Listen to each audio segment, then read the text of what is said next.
Bonjour à tous, dans cette vidéo je vous propose deux exercices, donc deux fonctions dont on va étudier ou déterminer le domaine de définition. Donc il y a des racines carrées et des divisions. On est parti. Alors l'expression de f, c'est la somme de deux racines carrées, avec à l'intérieur, pour la première ici, donc un trinôme du second degré, et pour la deuxième, une fonction affine. Donc on va commencer par dire, voilà, à quelles conditions est-ce que f de x existe? Donc, à quelles conditions est-ce que x appartient au domaine de définition de f?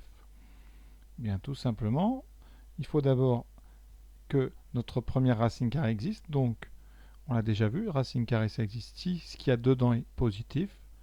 On obtient x carré moins x positif ou nul, donc supérieur ou égal à 0. Et en même temps, la deuxième racine doit exister. Donc, en français, on dirait et en même temps de moins x qui est sous la racine carrée doit être lui aussi supérieur ou égal à 0. Alors en maths, en même temps, on note ça avec, je vous rappelle, des accolades. Donc x carré moins x est supérieur ou égal à 0. Et en même temps, 2 moins x doit être supérieur ou égal à 0. Alors pour la deuxième, c'est très simple. C'est une équation affine. On obtient moins x supérieur ou égal à moins 2, ce qui nous donnera, en divisant les deux côtés par moins 1, x, on inverse le sens puisqu'on divise par un négatif, inférieur à moins 2 sur moins 1, donc x inférieur à 2. Donc ça, c'est très simple. Alors pour ceux qui veulent le résoudre autrement, d'ailleurs, je vais le faire à côté. 2 moins x supérieur ou égal à 0. Si vous ne voulez pas diviser par un négatif, eh bien, vous pouvez éviter en écrivant tout simplement 2 supérieur ou égal à x. C'est-à-dire que vous mettez x de l'autre côté par addition, et on obtient, vous voyez, x inférieur à 2. Si on lit dans l'autre sens, là vous lisez dans ce cas-là de droite à gauche, et vous avez bien x plus petit ou égal à 2. Reste à résoudre notre inéquation du second degré. Alors ça, il faut trouver les racines. La première, x1 égale moins b, donc moins 1, c'est-à-dire plus 1, moins racine de 1 sur 2a sur 2, ça fait 1 moins 1 en haut, donc ça donne 0. x2, 1 plus racine de 1, donc 1 plus 1 sur 2, ça fait 2 sur 2, ça donne 1. Voilà.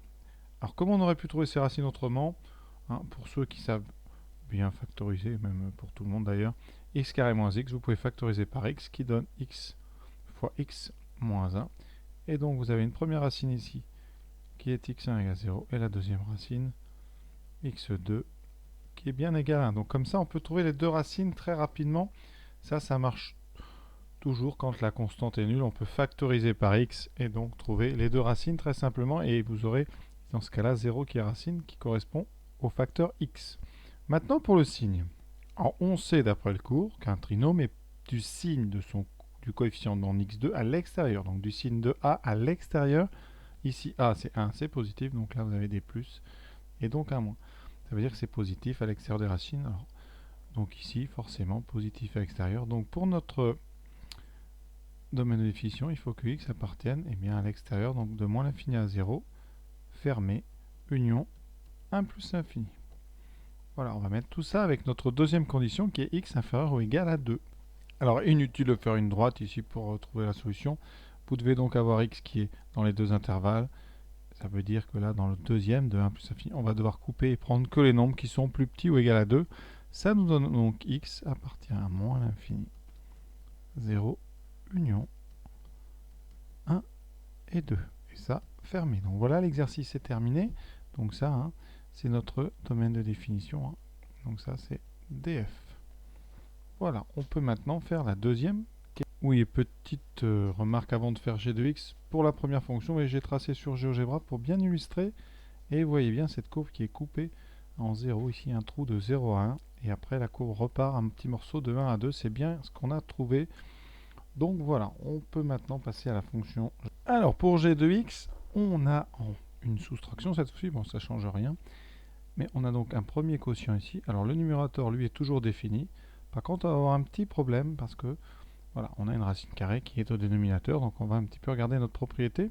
Donc première partie ici, donc x appartient au domaine de g, il faut d'abord, tout simplement, que notre première partie soit définie. Donc il faut, on l'a dit, c'est la propriété 1 sur une racine carrée, il faut que x carré plus 4 soit strictement positif. C'est la première chose strictement, alors supérieur ou égal à 0 pour que la racine soit définie, et strictement pour qu'on n'ait pas une division par 0. Ensuite, deuxième partie, vous avez une deuxième racine carrée au dénominateur, donc on a une deuxième fois la même chose à dire, c'est qu'il faut donc que cette racine existe, et il faut qu'elle ne soit pas nulle, donc moins x doit être strictement positif. Qu'on écrit en maths, évidemment, avec de belles accolades. Voilà, alors la première, on va en parler après. On va résoudre tout de suite la deuxième, moins x positif, ça veut dire tout simplement que x est négatif. Il suffit pour cela soit de diviser par moins 1, ce qui change le sens du symbole, soit de mettre le moins x de l'autre côté par addition. Et on a à résoudre x carré plus 4, strictement positif. Alors là, il y a plusieurs méthodes. Alors la méthode la plus systématique, c'est d'utiliser le discriminant. C'est ce que je vais faire. C'est pas la méthode que je préfère, j'avoue, mais ça a l'avantage vraiment de marcher. Donc ici, a égale 1, b égale 0, c égale 4. On peut calculer delta. Delta égale b carré, donc 0 carré moins 4 a c, et on trouve moins 16. Et moins 16, c'est négatif. Et là, on est dans une partie du cours intéressante. Quand un discriminant est négatif, x carré plus 4, c'est-à-dire le trinôme en question, est toujours strictement du signe de a. X carré plus 4 est donc strictement du signe de a. Ça veut dire que ça ne fait jamais 0 et c'est toujours donc ici positif. Donc, quel que soit x, x carré plus 4 est strictement positif. Alors oui, ce symbole, ça signifie quel que soit. Quel que soit x, voilà. Donc, eh bien, on n'a pas de souci. Cette condition est toujours réalisée. Donc, il n'y a qu'une condition qui reste, c'est que x doit être négatif. Deuxième façon de résoudre x carré plus 4 strictement positif, vous pouvez vous rappeler que quel que soit x, x carré est supérieur ou égal à 0. Et comme on va rajouter 4 qui est strictement positif, eh bien x carré plus 4, c'est à la fois supérieur ou égal à 4, mais c'est surtout strictement positif, puisque 4 est strictement positif. Et donc, c'est la façon la plus rapide. Quand on n'a pas de x, ici, on peut trouver le signe assez vite quand les deux termes là sont positifs.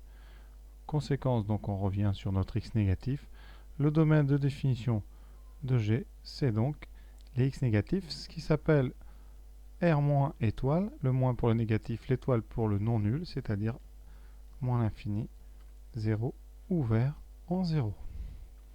Tout de suite, on vérifie avec la courbe si ce qu'on raconte n'est pas totalement faux. Voici la courbe de la fonction g sous GeoGebra. Et vous voyez bien qu'elle n'existe, a priori là, même avec des zooms, elle n'existe que sur les parties négatives. Et il y a une descente ici qui a l'air très très raide, ici tout près de 0. Ça, on verra ça quand on fera les limites, mais c'est en début de terminale. Donc, voilà notre exercice qui s'achève. J'espère que j'ai été clair. Voilà, et pour terminer, je vous propose deux nouvelles fonctions et deux nouveaux domaines à trouver avec un petit peu plus, là, vraiment un petit peu plus compliqué. Des racines carrées avec des quotients un petit peu longs. Et ici, deux racines carrées avec deux trinômes à l'intérieur. Voilà, j'espère que vous essayerez de les faire. À très bientôt.